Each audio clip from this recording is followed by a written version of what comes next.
आज का ये एपिसोड शुरू करने से पहले एक छोटी सी बात। क्या आप भी अपना पॉडकास्ट बनाने की सोच रहे हैं?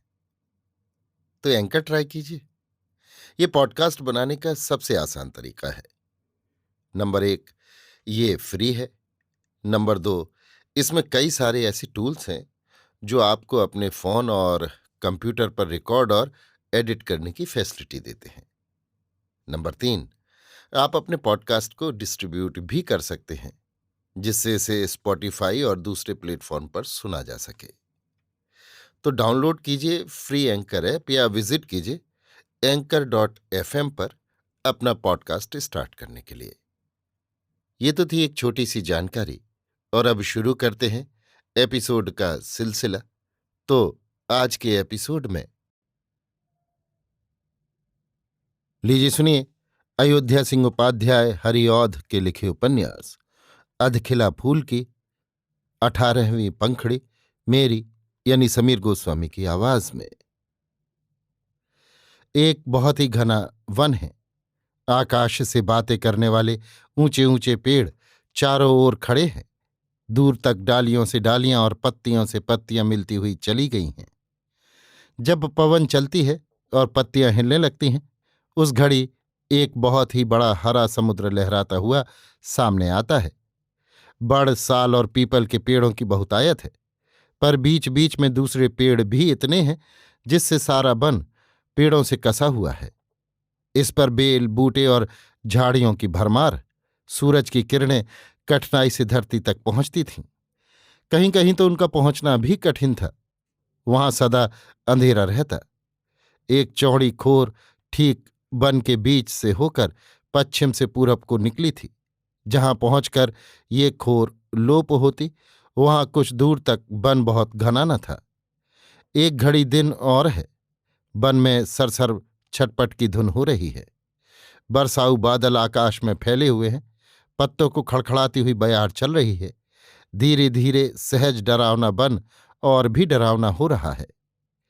जिस खोर की बात हमने ऊपर कही है, उसी खोर से घोड़े पर चढ़ा हुआ एक जन पश्चिम से पूर्व की ओर जा रहा है। मुखड़े पर उमंग झलक रही है, आंखों से जोत निकल रही है, पर माथे में सिलवटें पड़ रही हैं, जिससे जान पड़ता है वो अपने आप कुछ सोच रहा है।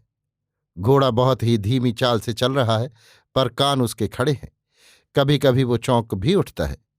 उस घड़ी उसकी हिनहिनाहट उस सुनसान वन के सन्नाटे को तोड़ देती है, और एक बार उसी हिनहिनाहट से सारा वन गूंज उठता है।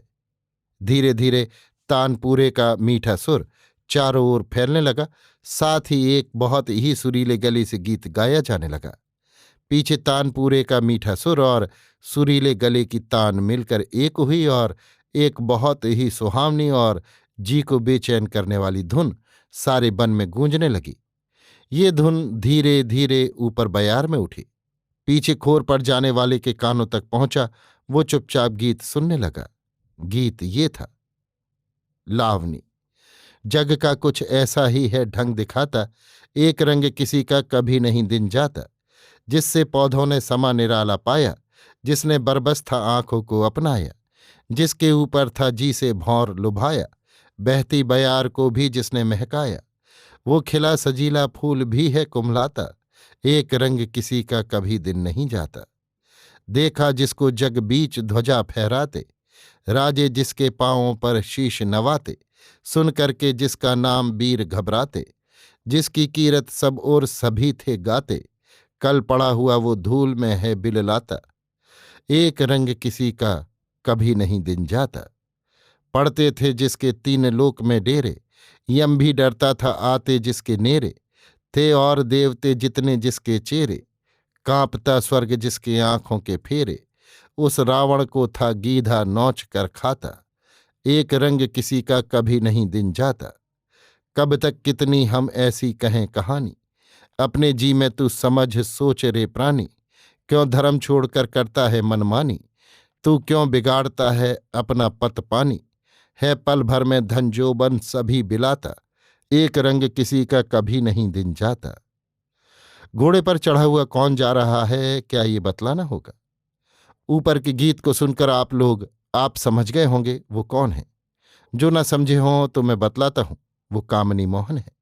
ऐसे घने वन में जहां सूरज की किरणें भी कठिनाई से जाती हैं, इस भांत अचानक गीत होता हुआ सुनकर वो सन्नाटे में हो गया। फिर गीत भी ऐसा जो उसके दोनों कानों को भली भांत मल रहा था। जो वो सोच रहा था मानो उसी के लिए उसको जली कटी सुना रहा था। कामिनी मोहन बहुत घबराया। सोचने लगा बात क्या है, होना हो दाल में कुछ काला है। पर कोई बात उसकी समझ में न आई। सोचते सोचते उसने देखा, वन में पेड़ एक ओर बहुत घने नहीं हैं। गाने की धुन उसी ओर से आ रही थी। गीत अब तक गाया जा रहा था। वो धीरे धीरे घोड़े पर से उतरा, घोड़े को पेड़ से बांध और चुपचाप पांव दबाए उसी ओर चला। ज्यों ज्यों वो आगे बढ़ने लगा, गीत का गाया जाना रुकने लगा। पथ में एक बहुत ही लंबा चौड़ा बड़ का पेड़ था। डालियां इसकी बहुत दूर तक फैली हुई थीं और कई सौ जटाएं डालियों से निकलकर धरती तक आई थीं। इस पेड़ तक पहुंचते पहुंचते गीत का गाया जाना रुक गया। सोचने पर जान पड़ा इसी पेड़ के नीचे गीत हो रहा था। कामिनी मोहन यहां पहुंचकर बड़ के चारों ओर घूमा। बहुत सी चिड़ियां झाड़ियों में से निकलकर ऊपर उड़ गईं। छोटे छोटे वन के जीव इधर उधर भागते दिखाई पड़े, पर और कोई कहीं न दिखलाई दिया। कामिनी मोहन का जीवट आप लोग जानते हैं। वो चाहता था पेड़ पर भी चढ़कर देखे, पर कुछ समझ बूझ कर न चढ़ा। उसके हाथ में एक तुपक थी। उसने डर दिलाने के लिए आकाश में उसको चलाया। सन्नाटे में उसकी धुन सारे वन में गूंज गई। कां कां करते बहुत से कौवे पेड़ पर से उड़ गए, पर और कुछ न हुआ। कामिनी मोहन कुछ घड़ी यहां खड़ा न जाने क्या सोचता रहा। पीछे खोर की ओर फिरा। खोर पर पहुंचकर वो घोड़े पर चढ़ा ही था। इसी बीच उसने फिर तानपूरे की धुन और गाना सुना। अब की बार तानपूरा बड़ी उमंग से बज रहा था। गाना भी बहुत ऊंचे सुर में हो रहा था। गीत ये था। गीत: कितने ही घर हैं पाप ने घाले, कितने ही के किए हैं मुँह काले। पाप की बान है नहीं अच्छी, ओना पापों से कांपने वाले। सोते हो तेल कान में डाले, धर्म के हैं तुझे पड़े लाले। नाव डूबेगी बीच धार तेरी, ओ धर्म के न पालने वाले। फिर इस भांत गाना होते सुनकर कामिनी मोहन बहुत चकराया। वो कुछ डरा भी। जी में आया फिर उस पेड़ तक चलूं और उस पर चढ़कर देखूं क्या बात है। वो घोड़े पर से उतरा भी, पर इसी बीच उसको एक पालकी सामने से आती हुई दिखलाई पड़ी। कहार सब बड़े वेग से पालकी चला रहे थे। 5 लठधर पालकी के पीछे थे। पालकी के देखते ही कामिनी मोहन का जी उसोर गया। उसने कहारों से तो कहा ले चलो ले चलो, पर जो 5 लठधर पीछे दौड़ रहे थे उनमें से एक को पास बुलाया। जो 4 रह गए थे वे सीधे पालकी के साथ गए। जिसको कामिनी मोहन ने पास बुलाया था, जब वो पास आया तो उसने कहा, कपूर, काम तो तुमने बड़ा किया। कपूर: मैंने कौन काम किया? जो कुछ किया सुबासमती ने किया। आज वो बड़ी चाल चली। कामिनी मोहन: हाँ, कहो तो कैसे, क्या क्या हुआ? कपूर: आप घोड़े पर चढ़कर धीरे धीरे चलिए, मैं भी कहता चलता हूं, नहीं तो कहार सब बहुत आगे बढ़ जावेंगे। कामिनी मोहन घोड़े पर चढ़ा, धीरे धीरे आगे बढ़ा।